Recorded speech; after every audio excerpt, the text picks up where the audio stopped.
माननीय अध्यक्ष जी, आपने मुझे तारांकित प्रश्न पर अनुपूरक पूछने का अवसर प्रदान किया, उसके लिए मैं आपका धन्यवाद करती हूँ। माननीय अध्यक्ष जी, मैं यहाँ पर ये एक ऐसी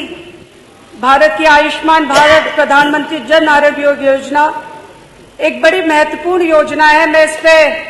इस योजना की हकीकत पर आपका ध्यान डालना चाहूंगी, आकर्षित करना चाहूंगी कि जिस तरीके से आज भारत में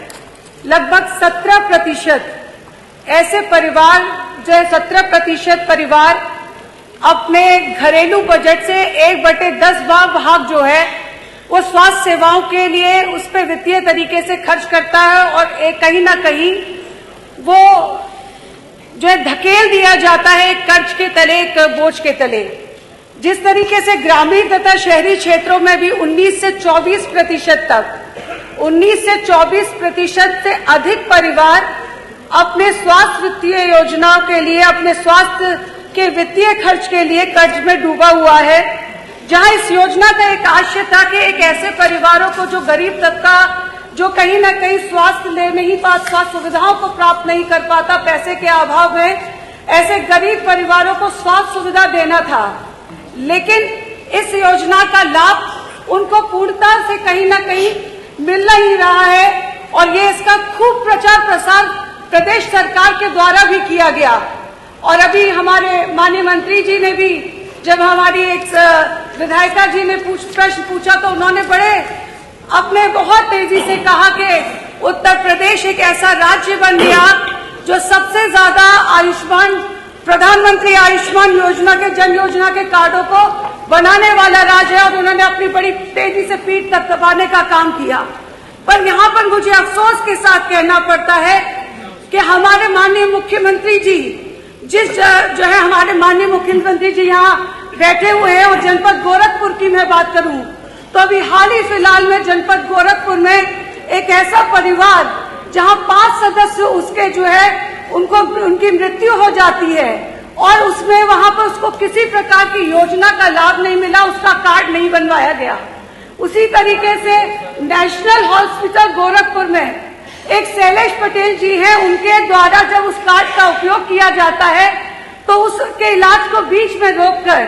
कहीं ना कहीं उनसे पैसे की डिमांड उस अस्पताल के द्वारा की जाती है। मैं माननीय मंत्री जी से ये भी कहना चाहूंगी कि मैं आपको ये भी हकीकत पर ध्यान दिलाना चाहती हूँ कि कई बार इसमें मात्राओं की त्रुटि की वजह से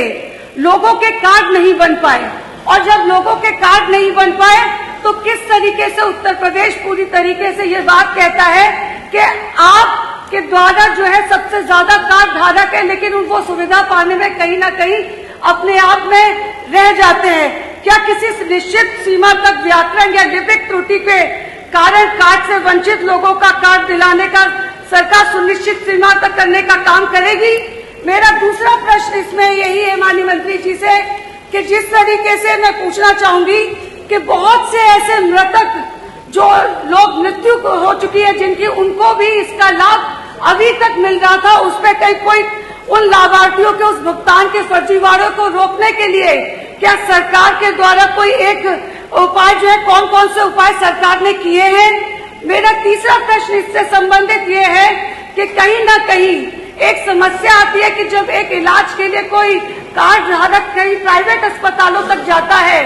तो प्राइवेट अस्पताल पर पहुंचने पे कई बार उसको ये कह के वापस कर दिया जाता है कि हमारे पास बेड नहीं है। कारण केवल ये नहीं होता माननीय मंत्री जी,